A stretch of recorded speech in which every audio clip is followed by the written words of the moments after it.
What's up, my ninjas? I'm Strident, and I am back with my homeboy, Agent O. What up? And, yeah, man, we've been watching all these videos about Devil May Cry, or DMC, I'm sorry.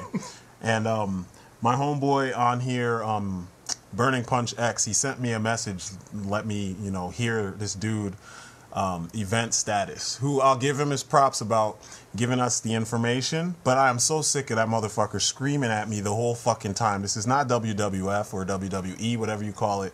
This is not some ESPN fucking sports debate. It's fucking video games. We want to enjoy ourselves. He didn't really give us a whole lot of info, though. Well, no, not in that one video, but he has like a 6 or 7 part series, and it's like, damn. He Just gives about you, DMC? Yeah, about Capcom and DMC, and he has some good ideas. I could do without him screaming at me the whole fucking time. That shit was aggravating.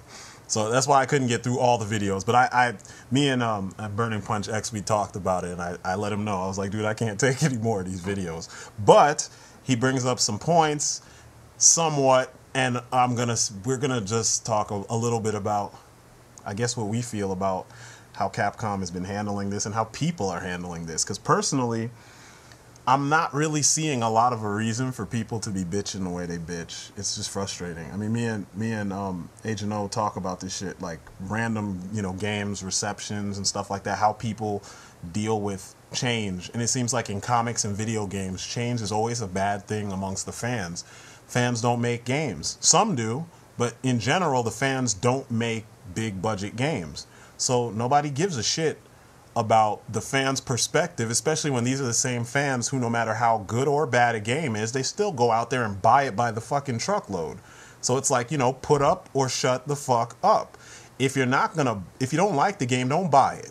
Everyone bitches about fucking Call of Duty, and some people still love the game regardless of all the problems that you hear about, But then they always make that game go platinum, like every fucking time, and they've been instant platinum. Yeah, instant platinum, and every time they just give you a facelift. I mean, this new one looks like G.I. Joe with another ridiculous plot that doesn't even fit. It's as if the people making the game are frat boys that have like a minimal view and understanding of how government and military works, but it's enough real life military speak in there and enough detail to make the players feel like they're really in the military when it's nothing like this. And most of these motherfuckers are never going to enlist. So you got a whole bunch of these armchair soldiers that love, military shit and don't have the balls to actually do this or do research to find out if it's true. Then on the flip side, you have anime nerds. A lot of anime nerds love Devil May Cry because it was kind of, they said Dante was inspired by Cobra from, what was that movie called? Space Adventure or Space Hunter Cobra. The old, blonde dude with the one arm that was a gun. I think it was Space Adventure Cobra. Anyway, that's why he's wearing all red, just like Cobra. Blonde hair instead of having flaxen blonde. The Cobra had like regular golden blonde hair. And the blonde female, like, what would you call her? Femme fatale. Trish. She's straight up parody of his girl that was, running around with him and everything. But yeah, a lot of people don't even know that about the character. But the design is straight up steeped from anime. And they're, shit, he was the cool guy with silver hair. Even Pokemon and shit like that has that stereotype. Too many animes that do that. So nowadays. Yeah. So overall, you just have this kind of anime-oriented character. You had this horrible plot. There was nothing going on. There was always like 3 or 4 characters in the first 3 Devil May Cry games, and one of them is always the villain. In part 3, I think the 3 main characters, or 2 of the main characters, are good guys, and the one other one is actually 2 characters, right? Arkham and Jester were the same character. So essentially there were 3 characters. Oh, I'm sorry, 4 characters if you count Virgil. I always forget about Virgil. But anyway, so Ninja Theory comes along, right? And this change has got people pissed off. And personally, this Dante looks like he could walk around in the street amongst all you motherfuckers that are interested in these games.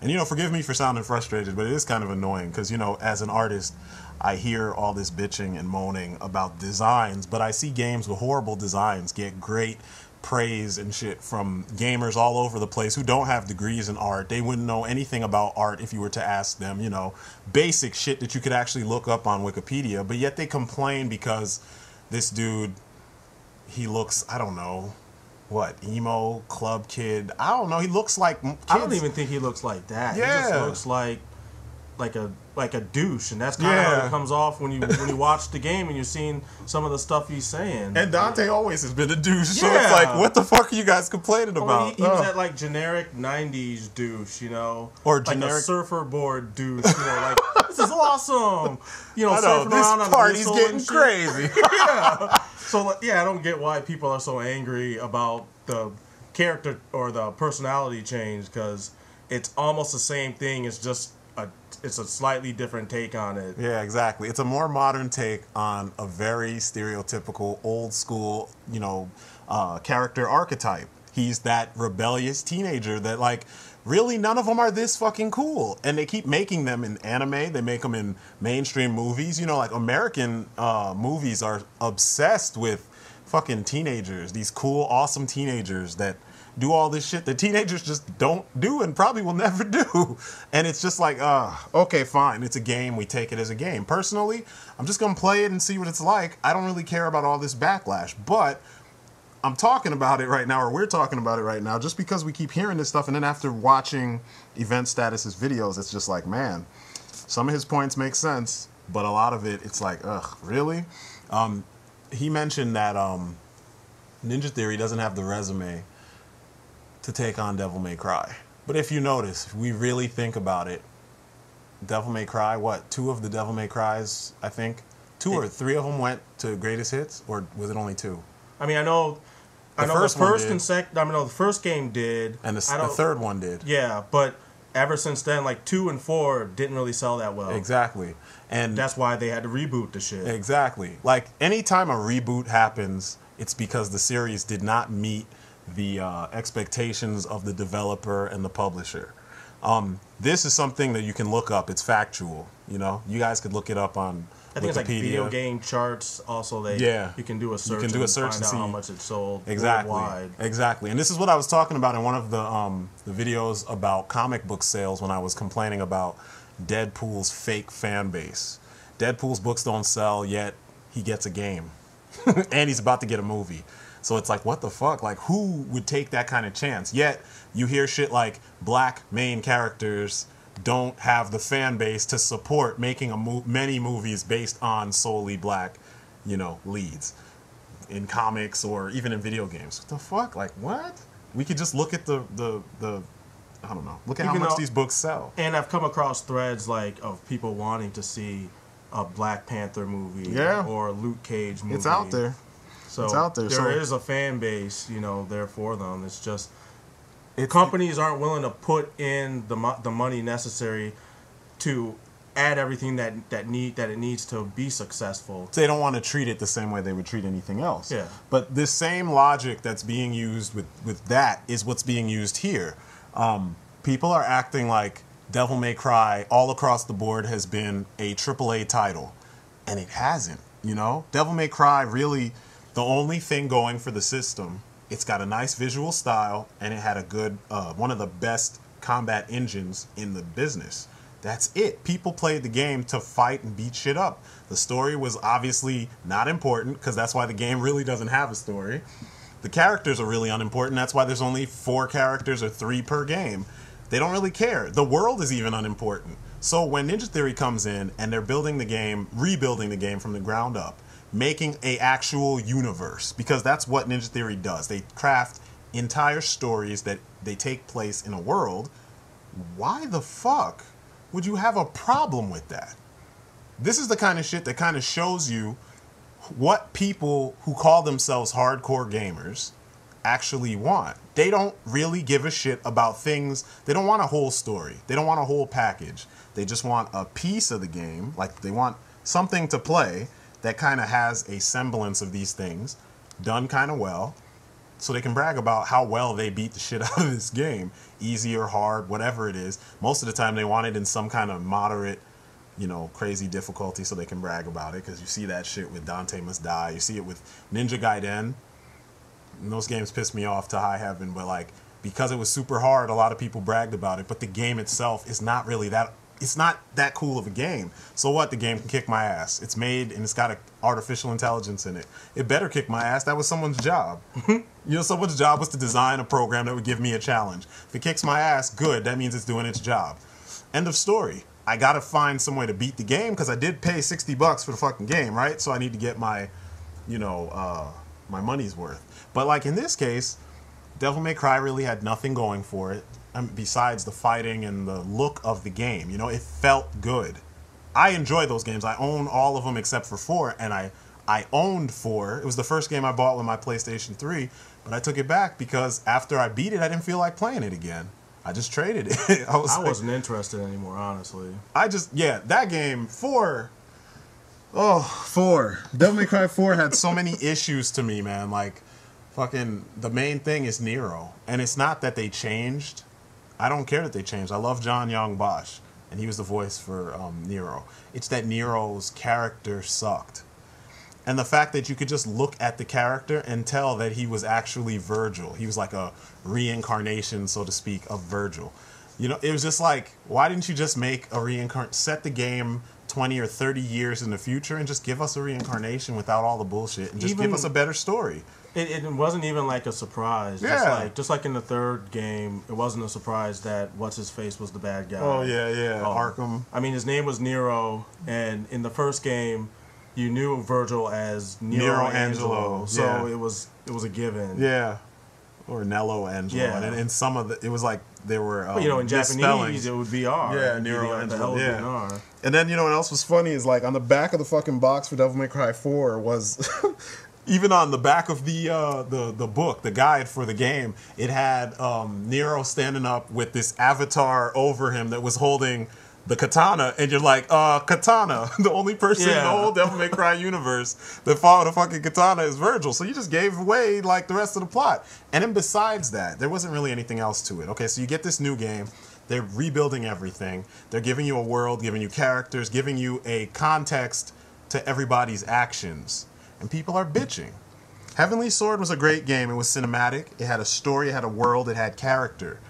Just based on that game alone, just those points, they have the resume to make this game, to remake it. Then on top of that, the technology they used and the actors that they used and their lead, what is he, the dramatic director, I think they call it, Andy Serkis. Yeah. Just having him in there shows that these guys are serious about what they're doing. The problem I do have with them is that they nixed Heavenly Sword 2. And I don't think they nixed it. I think Sony nixed it. Yes. For whatever reason. So, like, that can't go on their resume. That's Sony who made the bad choice. Sony also refused to release a lot of good games here in the States.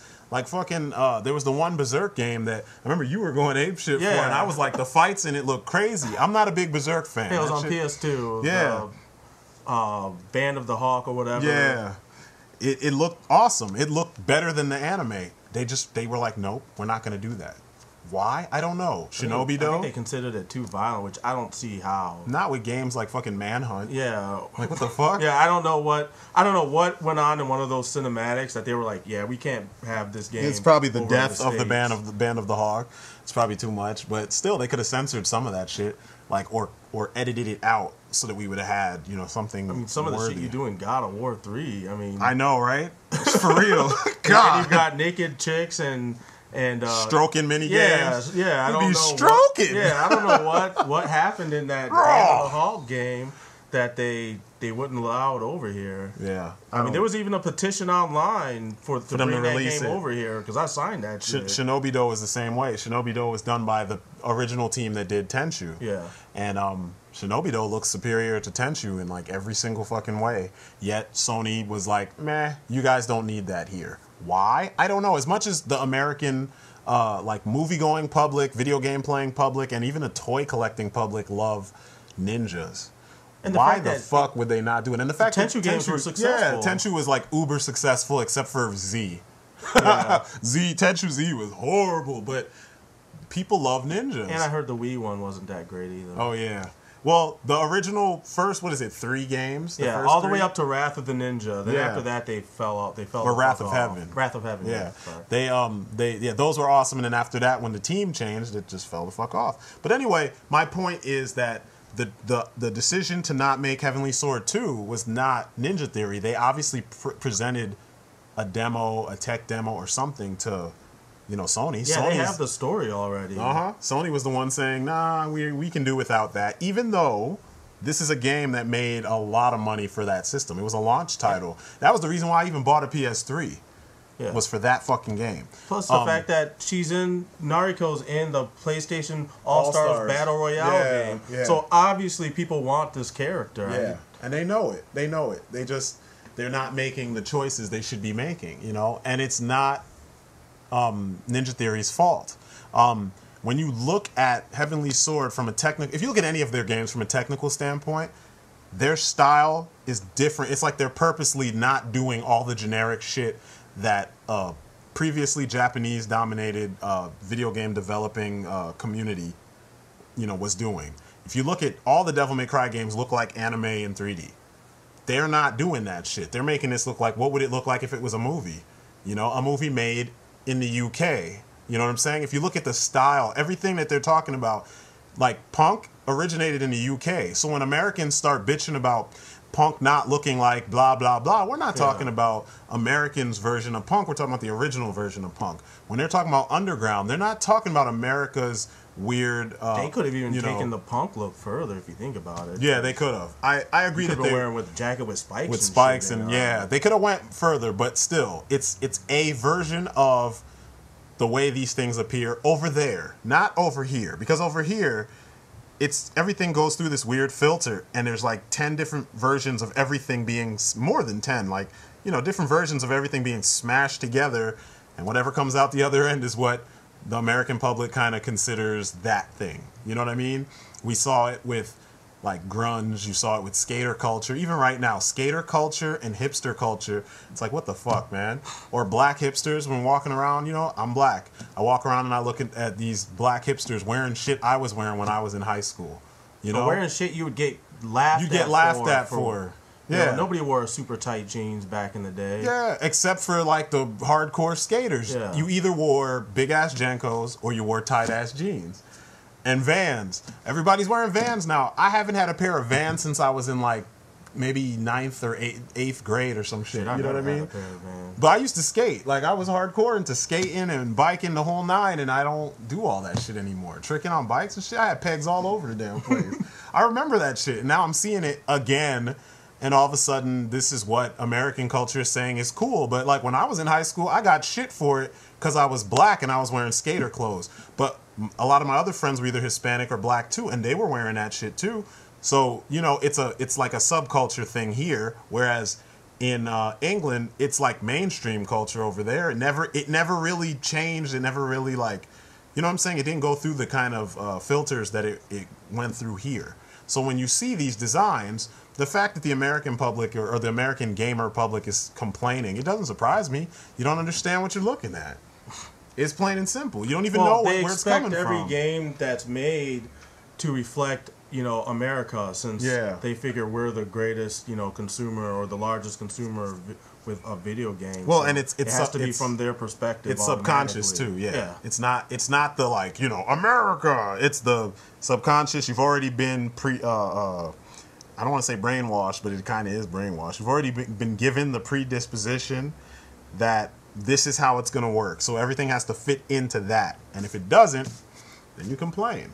I mean, that's the biggest thing I'm seeing with this, No one's complaining about when you look at comics have really changed. And the fact that they've been imitating fucking movies kind of, like, how do you make a movie based on a book and then turn around and rewrite the book to imitate the movie, when clearly a movie can't have all the information that was in the book? It can only have some of it, unless it's Lord of the Rings. And even Lord of the Rings, there's things not in the movies. I mean, not in the mainstream release, the theatrical release. So why would you turn around and rewrite the whole book to match the film that was lacking some of the things that are strengths for the book. Yeah, and Marvel needs to not stop doing it. DC's doing it too. And it's one of those things. It's like, as much as I like DC, I hate that. But like, few people are really, really complaining. You know, the book sales have been declining because of the movies. But then why would you turn around and imitate the movies? Like, I don't understand that. So this whole Hollywood, like, perspective. I mean, I know it makes money, so that's why Hollywood's business model is what people are following. Video games are doing it too. And it's not necessarily making for, like, I don't think it's making better stuff. But in the case of this game, it seems like people are just complaining to be complaining. I mean, this is one of those times where it seems like a lot of their complaints are all about cosmetics. I mean, people talking about frame rate. Like, get the fuck out of here. What difference does it make? I mean, they did the same thing about The Hobbit. They were complaining about the frame rate because he switched. Peter Jackson shot it under a different frame rate than usual. I think he shot it at a higher frame rate than usual. Well, you're not even gonna know. Your eye's not gonna notice it anyway. Well, if you do notice, it'll be initial, like when you start watching it. But after a couple, well, I mean, minutes, he's not using high-speed camera, is he? Like I the don't whole know. movie. I don't know. I doubt it, because that shit will get expensive. Yeah, exactly. So it's not gonna be a frame rate that you're gonna. I mean, unless you watched that movie and then went to the theater to watch the new one. Unless you watched the old ones and then went to the theater to watch the new one. Yeah. I don't see how you're gonna notice. Well, and then like the same goes for this game. How people are bitching about how the change in frame rate fucks up their ability to do combos. Stop reading frames and try learning the actual, what's the word I'm looking for, rhythm that goes to doing these moves. But the part that they're complaining about is something that's, I think, is game engine specific.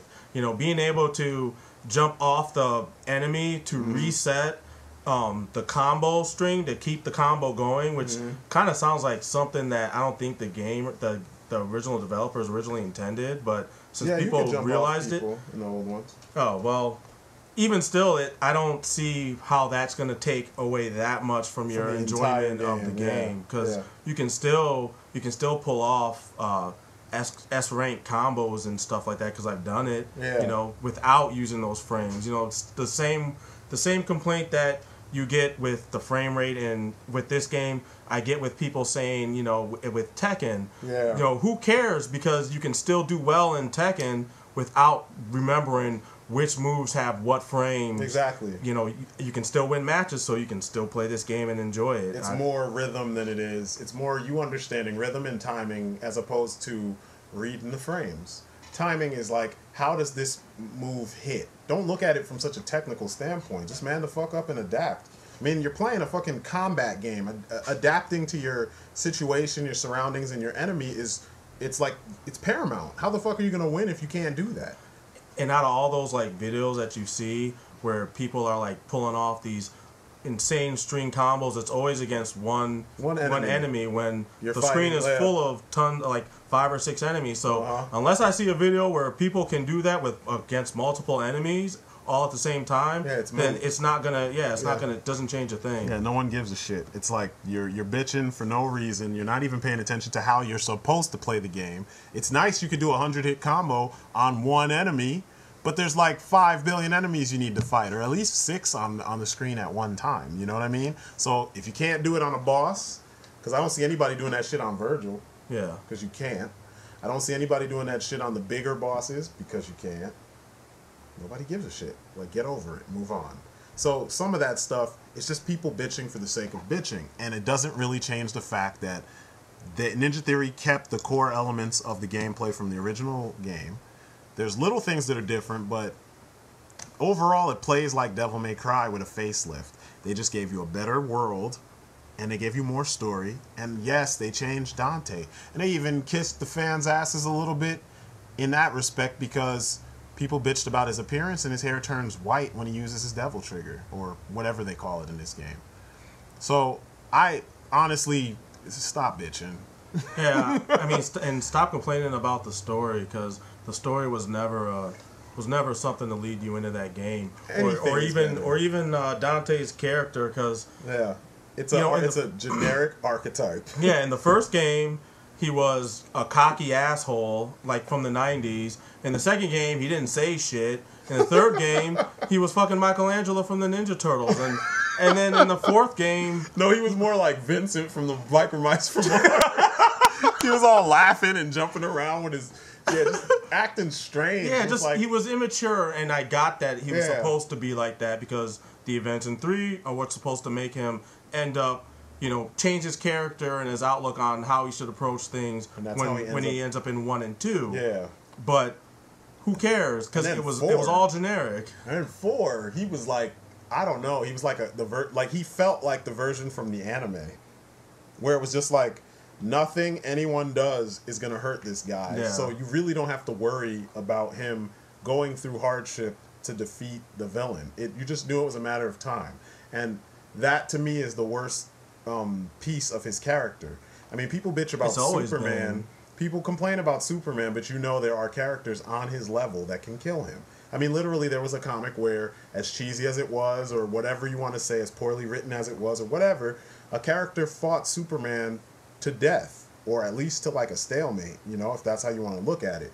And there's been other characters like, Darkseid and characters from Apocalypse and other universes where these characters literally could trade punches with Superman all day long. So at least Superman has that. In Devil May Cry, the cutscenes show Dante not being affected by shit, yet you can die in the game. So I don't know, if you're talking about inconsistency and shit, why doesn't any of you so awesome and perceptive fans bitch about that as opposed to bitching about all this topical shit, bitching about a plot that you haven't even seen the full extent of yet? I mean, some people were angry about the fact that the whole thing is supposed to be the government or whatever. They're all like demonic, and they're it's everything that's happening on the. It's kind of like in Blade when he talks about the world that you know of is nothing but a sugar-coated topping. There's a real world underneath it. It's the real world. Yeah, it's like a parody of the way society is right now. Yeah, it's not anything like they're not breaking any new ground with this story, but I like the angles and some of the things that they used. As far as like advertising or kind of parroting Fox News, because everybody knows Fox News lies. Yeah. Anybody who pays attention anyway knows. So use that shit and use it in a way that it makes it unique and makes it maybe a little bit different from other stuff that you've seen. Yeah, give it some type of thought process. I don't know. I mean, that's what. That shit right there was more story than all four Devil May Cries put together. Yeah, man. It just, I don't know. I don't get it. And it seems like the older I get, at least, I'm having issues with gamers' perception. And it might be because I grew up and games were presented to me. If you get what I'm saying? Like, my generation, we grew up and games they were there, but they grew up with us, I guess. They were presented to us when we were little. Not everyone could afford them. Then when it got to a point, we saw the evolution, and then now we see where it is now. We have a different kind of appreciation for games than all these kids growing up that already have games. Like, you grew up and, hey, look, there's this other thing I can do. You guys are looking at it from, like, the kids I hear that say fucking any of the Tekken games after Tekken 3. They say that the graphics suck. Yeah, but then what game you were looking at. Exactly, and then they turn around and say that fucking Tekken Cross Street Fighter looked amazing. You have no type of understanding of what constitutes good graphics. Really, there are few games in general in the last 2 generations that literally suck visually. They're putting so much money into the graphics and the engines they're using. Some of them, like the Unreal Engine, by default just makes pretty looking shit. I mean, if you really don't understand how to use it, then you're going to see problems. But typically, I really can't think of that many games. I really can't think of any games that really looked like shit. And like when I say shit, I'm thinking like I bought a PlayStation when I was young. And on PS1, there were games that looked like shit. There were a lot of them. Like, what was that game with Bruce Willis? He was like the voice of like the partner in the game, and he had all the one-liners, but they weren't really that. It was a horror Armageddon is what it was called. Oh, yeah. It was like always advertised in comics and shit. That game looked like shit. Or you compare, I don't know, any modern shooter to like Quake, the original Quake. Quake looked pretty bad in comparison. But no game today looks like that because by default, the tools they're using don't allow for that shit anymore because just the basic stock studio shit that they're or factory shit that they're giving you comes looking better than what we were capable of doing 20 years ago or 15 years ago or something like that. So just that concept right there, it shows that the people that are making these judgments do not know games. You know what I mean? You don't need a degree to just go back and look at what came before. And they don't even do that. And then they say shit like, oh, the game looks like shit. It has Game Boy graphics. The fuck are you talking about? Some of the games that people hold in high regard, the art direction looks like Game Boy graphics, you know? Some of, like, Tekken Cross Street Fighter had horrible art. Yeah. Street Fighter 4, pretty bad art. If you go back and you look at the Super Street Fighter artwork and then look at the fucking deformed ass Street Fighter 4 stuff. Artwork was 100 times better than for sure. Street Fighter 4. For sure, because the weakest artist of the bunch was the art director on 4 and everything after that. Capcom in general has been failing when it comes to their art department lately. They've been outsourcing shit. I mean, like in the 90s and early 2000s, some of the best artists in the business worked for them. Capcom's been dropping the ball on so many levels, you know what I mean? It's like they're scrambling to make money. And they don't really, they're not even respecting the fan base with their older IPs. They're not even giving us collections of older games anymore. I mean, when I had my PlayStation, there were like three sets of Street Fighter collections. Then there were all the Marvel games, which they just released Marvel Superheroes and Marvel vs. Capcom 1 on a double-header type download on the network, the PlayStation Network or the Xbox Live Arcade. But, like, we got everything in a collection, and I still have that shit, you know? Nowadays, why aren't they doing that shit now on one DVD with all the other collections? I mean, fucking Sony and Team Ico released fucking Ico and Shadow of the Colossus.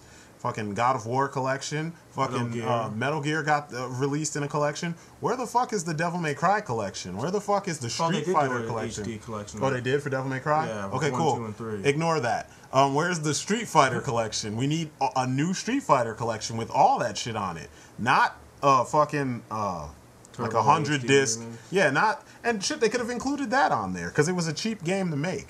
But we don't want. I'm not saying like the 10 disc special edition that you got to pay $100 for. No, just a disc, a Blu-ray disc, which has plenty of space to put these games on there. You know what I'm saying? Yeah. Plenty of fucking space. I just want a disc with that shit. All the games kind of, you know, souped up a little bit so we can enjoy it and call it a day. No, you don't have to remix the music, none of that shit, because the remix music for Third Strike Online was garbage. We don't want that. I want the original shit the way it was. Just fix the visuals a little bit. Give me, you know, higher quality visuals and call it a day. You know, filters to smooth out things. Call it a day. Capcom's not doing this shit. Instead, they're outsourcing to like Backbone Entertainment and to fucking Ninja Theory and this guy and and Dimps. What the fuck is with Capcom not even developing their own Street Fighter game? I don't think the talent is there anymore. Exactly, because they fired everybody. And no one's noticing this shit, yet you got a Capcom Unity, quote unquote. Even the shit you hear on that site, it's just like these fanboys who just woke up and they're like, oh, I like Street Fighter now because there's Street Fighter 4. But you can't play any of the old games because you don't know how. You're so used to just playing what everybody else is playing right now. Well, and plus and that's who they're new feeding games to. are all streamlined to allow for easier access for, you know, for any newer players. Fair weather fans. Yeah, exactly. You know, you guys don't have I don't know, it's like they're pandering to a fan base that's brand new as opposed to pandering to all of their fan bases. And that's why the game seems so lackluster. That's why these changes are kind of like, damn, that's like a knee-jerk reaction. Why'd you go from one, you developed Dante into this look. You know, it would have been smart, and I think people would have complained less if Dante still looked the same, but they added the world and everything else to him. Yeah. Or if he looked similar to what he looked like in Devil May Cry 3, and then they just add the rest of the world to the story. But instead, they wanted to change everything and start fresh. And honestly, I don't see anything wrong with that. So it makes more sense. I mean, when you watch like people, like pictures of cosplayers and even the best Devil May Cry cosplayers, none of that shit looks like it would work in real world. It would have to be a hyper stylized, hyper real, universe. And this new Dante looks like you'd pass him by this, you'd pass him on the street as long as he doesn't have that ginormous sword on his back, you know. But you wouldn't think twice that this guy's a demon hunter, and that's to me that's kind of what's cool about him. Yeah. So I don't know. Form follows function. I think Ninja Theory has always been good at that. None of their games have like busty, half-naked warriors in medieval Europe with no armor on, yet they're so awesome and shit. You know, even the most awesome fighter wore armor because that's just what you wore when you go into battle. So the form and the function don't meet. You know, when you look at a character, you're supposed to be able to be like, okay, bam, this guy does this. It's visual recognition. It's one of the cornerstones of a good design. And you can tell he looks like he fucking hangs out in bars or clubs or some shit like that. And you can tell when you see him pull out his weapons, oh, fucking Devil Hunter. It's simple. It doesn't really, they didn't really have to do anything. And you can tell by the lack of armor and the lack of tactical shit, he obviously has powers because otherwise he would have been covered in like a bulletproof vest or scars or some shit, you know, so you would be like, damn, this dude is seasoned. Nah, he looks like he doesn't have to worry about any of that shit. It's fairly well thought out and it's not horrible. It could be worse. I mean, he could literally have the face of James Patterson or whatever his name is from fucking Twilight. He literally could look like that. You've seen that photoshopped image that they've put floating around online. Which I kind of think isn't fair because that guy is like metrosexual pretty, and this new Dante was never that. I mean, yeah, he did look like, at the beginning, he did look like the game director, and everybody, I mean, from day one, everybody was calling BS on that. And that's why they changed his face and they changed his hair up, so he didn't look like that. Yeah, they fixed it. And yeah, it is a ballsy move, like Event Status said, but you know, they were trying to go for something different, and I guess that was their template. That was their starting point. I mean, yeah, it's kind of like, oh wow, you really think you're that cool that you put your face on Dante? But you know, to each their own. You know, it still doesn't take away from the fact that the game could still be good. It doesn't take away from the fact that Ninja Theory writes good stories. It doesn't take away from the fact that Ninja Theory is aware of what makes a decent character. I've yet to play a Ninja Theory game that had like completely whack characters. I was telling Agent O about how I hated the chick in Enslaved. She wasn't a whack character, but the situation that she puts Monkey in, I would have killed her and died, and the game wouldn't have went anywhere. Because honestly, someone taking advantage of you like that while you're asleep and then forcing you to be their slave, bitch, you gotta die. I'm sorry. Like, that's not fair. But I couldn't get past that, so I'll admit, some of their stories are not for everyone. I love the gameplay, and I love all the designs and stuff like that, and some of the world is just really awesome. The whole idea of what the Earth would look like thousands of years in the future when civilization has moved away from, you know, the big cities we know. I think that was cool, but did I really want to play it with those particular characters in that situation? Not really. I couldn't really get into it. But that's one game. I mean, Ninja Theory hasn't made that many games. What do they make, like 3 games? Or 2? 2. So, you know, one of the 2 is, like, amazing. The other one is good. Just the story is not for everyone. And I plan to beat that game. It's taking me a while to get through it. Plus, from what I've seen from the demos, this new Devil May Cry, it looks like they have a lot of the same moves and, you know, techniques and shit from all the old ones. Somebody was complaining that there wasn't a lock-on, but if you played Heavenly Sword, there wasn't a lock-on in that game either. You don't need a lock-on. And you didn't really need it. It was kind of superfluous for you to have it. You could get through any of the Devil May Cry games without having a lock-on. Yeah, it's true. It's just people complaining for the sake of complaining. And nitpicking all day long does not take away from the quality of a fucking game. Nitpick Call of Duty. They need it. They need to know, like, what else can they do? I mean, granted, you've already made them superstars, so they can give you shit wrapped up in BDUs, fucking digital camo BDUs with a fucking M4 strap to it, and you guys would be like, oh my god, it's shit, I get to push shit into my PlayStation, and you'd pay $70 for that shit already. But what you need to do is criticize those guys. I always bring up Call of Duty because they're like at the top, and they're doing minimal work. Whereas everyone else seems to be doing a lot of work, and they don't get that kind of status. I mean, it's a running gag that they do minimal updates to the way the game plays, and people run out and buy it. It's almost as bad as Madden. Madden is like, there's a box of all the shit that they've already done, and each time a new game comes out, they just pull, what moves should we put in here? They pull out